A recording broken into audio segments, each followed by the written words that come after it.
A very good morning, ninth class. I hope you all are good. And we have completed half of the syllabus of chemistry till date. And today we are going to start a new chapter, chapter number 3, atoms and molecules. As you can see on the screen, chapter 3, atoms and molecules. This is only the introduction of the chapter.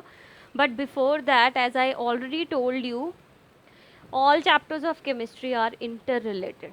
Chemistry के चारों chapters जो हैं अपने आप को connect करते हैं. Like in chapter 1 you have studied about states of matter, chapter 2 purification whether they are pure और not, and chapter 3 atoms and molecules. So सबसे फर्स्ट चैप्टर में जो था हम सिर्फ स्टेट्स ऑफ मैटर पढ़ रहे थे. सेकेंड चैप्टर में हमने पढ़ा पार्टिकल्स के बारे में, उनके प्रॉपर्टीज़ के बारे में.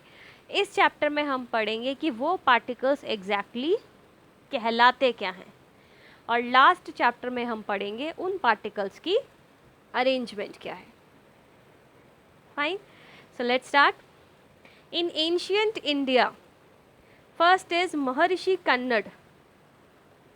उनका कहना था कि if we go on dividing matter को उन्होंने पदार्थ बोला था, we shall get smaller and smaller particles whose further division will not be possible. He named it परमाणु. उन्होंने कहा अगर हम मैटर को लें और उसे डिवाइड करते ही रहें, मैटर मतलब पदार्थ को लें और उसे डिवाइड करते रहें, क्रश करते रहें छोटे से छोटे पीस में, और वो लास्ट पीस जिसको आप फर्दर डिवाइड नहीं कर पाएंगे वो कहलाएगा परमाणु. आफ्टरवर्ड्स पकुधा कात्यामा, उन्होंने बोला दीज पार्टिकल्स, मतलब अब जो है पार्टिकल्स को कहा जाएगा परमाणु. दीज पार्टिकल्स और परमाणु normally exist in combined form which gives us various forms of matter. तो उन्होंने बोला, पकुधा कात्यामा ने बोला कि जो पार्टिकल्स हैं वो एक दूसरे से कंबाइंड फॉर्म में रहते हैं, एक दूसरे के साथ कंबाइन होते हैं, जिससे कि वो बनाते हैं डिफरेंट स्टेट्स ऑफ और forms of matter. Then ancient Greek philosophers, उनका क्या कहना था, डेमोक्रिटस एंड ल्यूसिपस. उन्होंने बोला if we go on dividing matter a stage will come when particle can not divide further. उन्होंने भी यही बोला कि अगर हम मैटर को डिवाइड करते रहेंगे तो एक ऐसी स्टेज आ जाएगी जिसमें वो पार्टिकल फर्दर डिवाइड नहीं हो सकेगा.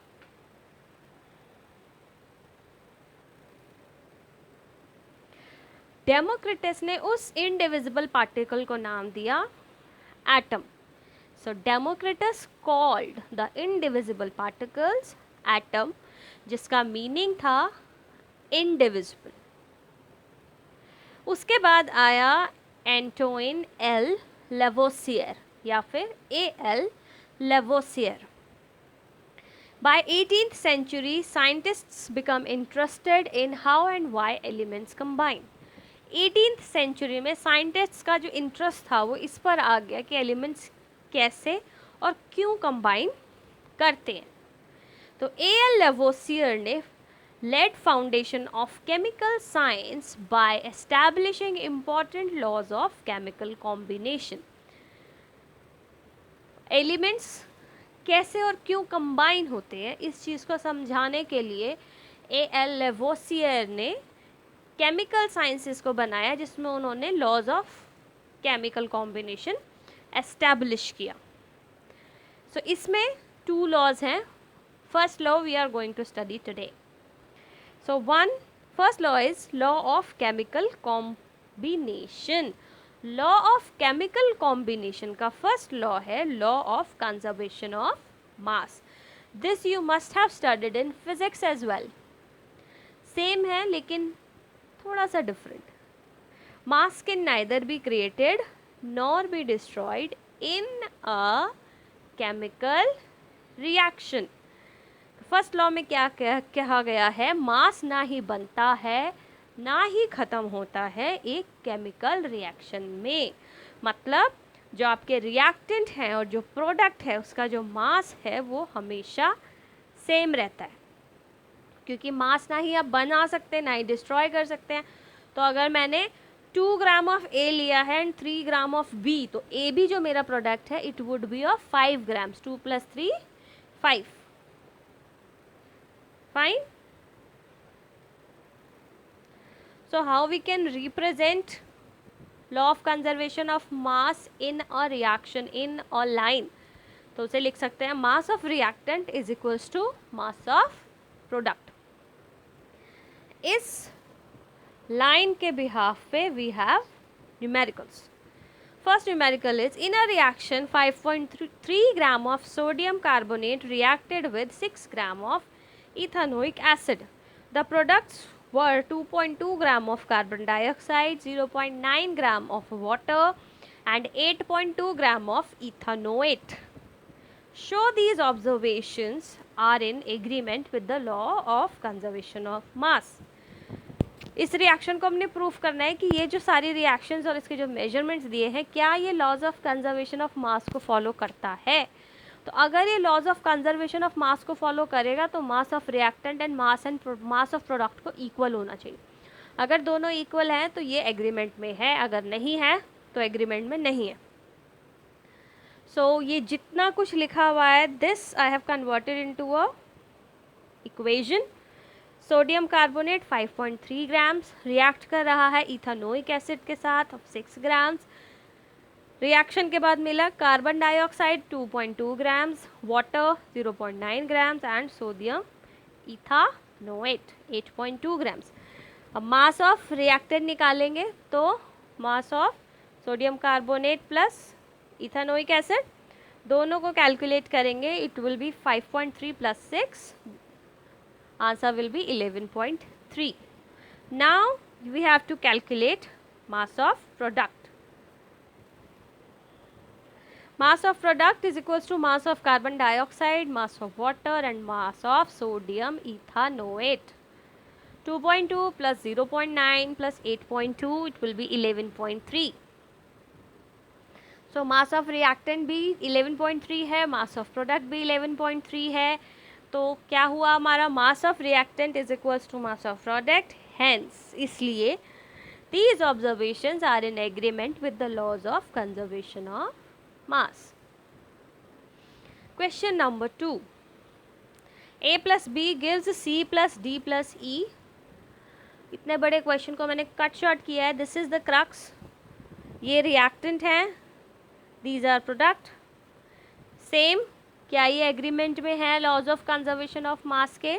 मास ऑफ रिएक्टेंट निकालेंगे, mass of A, mass of B, that would be 7.6। Mass of product निकालेंगे, mass of C, D and E, that will be 7.6। तो आपका मास ऑफ रिएक्टेंट इक्वल है मास ऑफ प्रोडक्ट के, इसलिए ये जो ऑब्जर्वेशन है ये एग्रीमेंट में है of laws of conservation of mass. So mass of reactant is equals to mass of product, 7.6 gram is equals to 7.6 grams. Hence observations are in agreement of statement of laws of conservation of mass. Now third question, calculate the mass of calcium which is burnt in 2 gram of oxygen to produce 7 gram of calcium oxide. Is observation in agreement with laws of conservation of mass?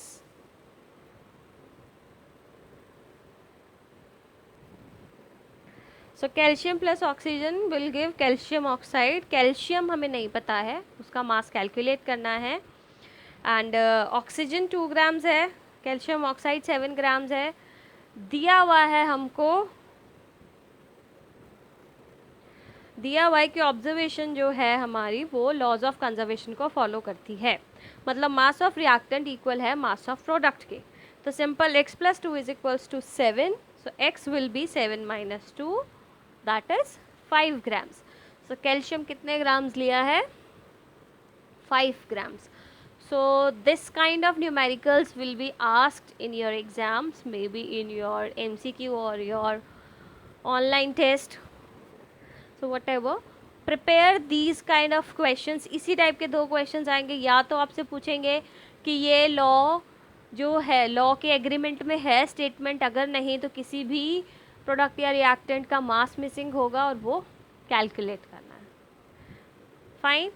So with this I am ending up my today's class. In our next class we will be studying about second law of chemical combination. Till then, take care, stay healthy.